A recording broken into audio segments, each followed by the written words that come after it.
everyone, in this video I am going to discuss about stress and types of stress. Now what is stress? Stress क्या है?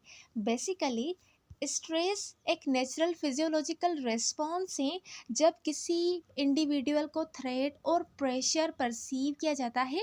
उसके response में एक physiological naturally response generate होता है जिसको हम स्ट्रेस बोलते हैं। ये एक स्टेट है टेंशन की जो तब अगर होती है जब उस इंडिविजुअल के रिसोर्सेस ओवरवेल्म हो जाते हैं by demands placing upon them. जब आप उस इंडिविजुअल के ऊपर बहुत सारी डिमांड्स रख रहे हैं, बहुत सारा काम उसको दे रहे हैं जो कि वो नहीं कर सकता या फिर वो उस कंडीशन में नहीं है कि वो उसको कर सके, तो उस दौरान एक स्टेट जनरेट होती है, यानी टेंशन की स्टेट जनरेट होती है जिसको हम स्ट्रेस बोलते हैं। ओके, तो स्ट्रेस के दो टाइप्स हो सकते हैं। इट कैन बी एक्यूट और क्रोनिक।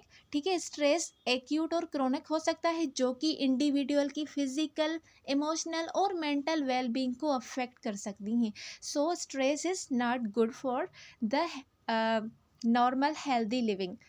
देन है इसके types of stress. So, acute stress, chronic stress, episodic stress, and traumatic stress are the most common types of stress. Now, what is acute stress? जैसे word acute से ही clear है, जो short term के लिए response हो, यानी a short term response to a specific event और situation. किसी इवेंट और सिचुएशन के लिए शॉर्ट टर्म यानी थोड़े टाइम के लिए जो रिस्पॉन्स हमारा होता है यानी स्ट्रेस का, उसको हम एक्यूट स्ट्रेस बोलते हैं। सच एज अ डेडलाइन और एन एमरजेंसी। ठीक है, डेडलाइन या फिर एमरजेंसी के दौरान जो थोड़े टाइम के लिए स्ट्रेस जनरेट होता है उसको हम एक्यूट स्ट्रेस बोलते हैं। देन है क्रोनिक स्ट्रेस। क्रोनिक स्ट्रेस जो लॉन्ग टर्म रिस्पॉन्स हो और ऑन गोइंग स्ट्रेसर उसको स्टिमुलेट करते रहें जिसकी वजह से वो लॉन्ग टर्म के लिए स्ट्रेस में चला जाता है, इसको हम क्रोनिक स्ट्रेस बोलते हैं। For example toxic work environment और अ स्ट्रेसफुल रिलेशनशिप। कोई इंडिविजुअल एक टॉक्सिक वर्क एनवायरनमेंट में काम कर रहा है या फिर उसका किसी के साथ टॉक्सिक स्ट्रेसफुल रिलेशनशिप है, तो उस दौरान वो बंदा क्रोनिक स्ट्रेस के शिकार में रहता है। देन है एपिसोडिक स्ट्रेस। एपिसोडिक स्ट्रेस जिसे वर्ड से ही क्लियर है कि बार बार होना, पहले थोड़े टाइम के लिए होना फिर ख़त्म हो जाना और उसके बाद अगेन स्ट्रेस का आकर होना, इसको हम एपिसोडिक स्ट्रेस बोलते हैं। It is simply a recurring pattern of stress. बार बार उसको स्ट्रेस हो रहा है, सच एज स्ट्रेसफुल जॉब और अ चोटिक होम लाइफ, यानी उसका जो जॉब है वो स्ट्रेसफुल है, एक दिन ठीक जा रहा है तो दूसरे दिन उसका जो बॉस है वो बहुत सारा काम वगैरह दे रहा है तो उसकी वजह से उसको स्ट्रेस हो रहा है। तो ये क्या है, ये एपिसोडिक है। और उसके अलावा चोटिक होम लाइफ में उसका जो घर है, घर में उसका जो पीसफुल इन्वायरमेंट है वो नहीं है जिसकी वजह से वो उसको एपिसोडिक स्ट्रेस हो रहा है। देन लास्ट है ट्रामाटिक स्ट्रेस। ट्रामाटिक स्ट्रेस में ये वो रिस्पॉन्स है यानी वो स्ट्रेस है जो किसी ट्रामाटिक इवेंट के बाद अगर होता है, जैसे कि नेचुरल डिज़ास्टर हो गया, कार एक्सीडेंट हो गया या फिर वायलेंट अटैक हो गया। तो इन ट्रामा के बाद अगर जो स्ट्रेस अकर होता है तो उसको हम ट्रामाटिक स्ट्रेस बोलते हैं। देन कुछ और स्टेट्स हैं स्ट्रेस की, जैसे कि फिज़िकल स्ट्रेस आ गया। तो फिज़िकल स्ट्रेस में कौन से स्ट्रेस आ जाते हैं, जैसे कि फ़िज़िकल इंजरी हो गई। तो फिज़िकल इंजरी भी स्ट्रेस काज कर सकती है जो कि किसी भी फिज़िकल हार्म और इंजरी की वजह से काज होता है।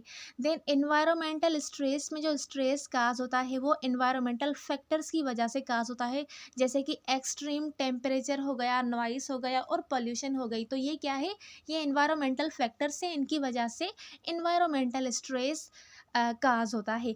देन है मेडिकल स्ट्रेस। जो मेडिकल स्ट्रेस है वो मेडिकल कंडीशन और इलनेस की वजह से काज होता है। देन है हमारे पास इमोशनल स्ट्रेस जिसमें साइकोलॉजिकल स्ट्रेस आ रहा है। Psychological stress basically mental health की कंडीशन की वजह से काज होता है, जैसे कि एंजाइटी हो गई, उसको डिप्रेशन हो गया, तो इसकी वजह से उसको साइकोलॉजिकल स्ट्रेस होता है। देन सोशल स्ट्रेस में जो स्ट्रेस होता है वो सोशल रिलेशनशिप की वजह से होता है, जैसे कि फैमिली और फ्रेंड्स के बीच में कन्फ्लिक्ट्स हों, तो ये कन्फ्लिक्ट्स उनको स्ट्रेस की तरफ ले जाते हैं, तो इसको हम सोशल स्ट्रेस बोलते हैं। देन है कल्चरल स्ट्रेस। जो कल्चरल स्ट्रेस है ये बेसिकली कल्चरल डिफरेंसेस और कन्फ्लिक्ट्स की वजह से जनरेट होता है। देन कुछ अदर टाइप से स्ट्रेस के, जैसे कि वर्क रिलेटेड स्ट्रेस हो गया, financial stress, academic stress.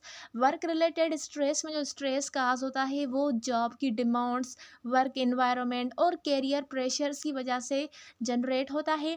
Financial stress काज होता है फाइनेंशियल डिफ़िकल्टीज़, डेब्ट और इकोनॉमिक अनसर्टेनिटी की वजह से जो स्ट्रेस जनरेट होता है उसको हम फाइनेंशियल स्ट्रेस बोलते हैं। और लास्ट है एकेडमिक स्ट्रेस, जो कि एकेडमिक प्रेशर, एग्ज़ाम्स और कोर्स वर्क की वजह से काज होता है, जो कि मोस्ट कॉमन होता है स्टूडेंट्स में। Okay, so this was the whole concept about stress. मिलते हैं अगले वीडियो में, तब तक के लिए अल्लाह हाफिज़।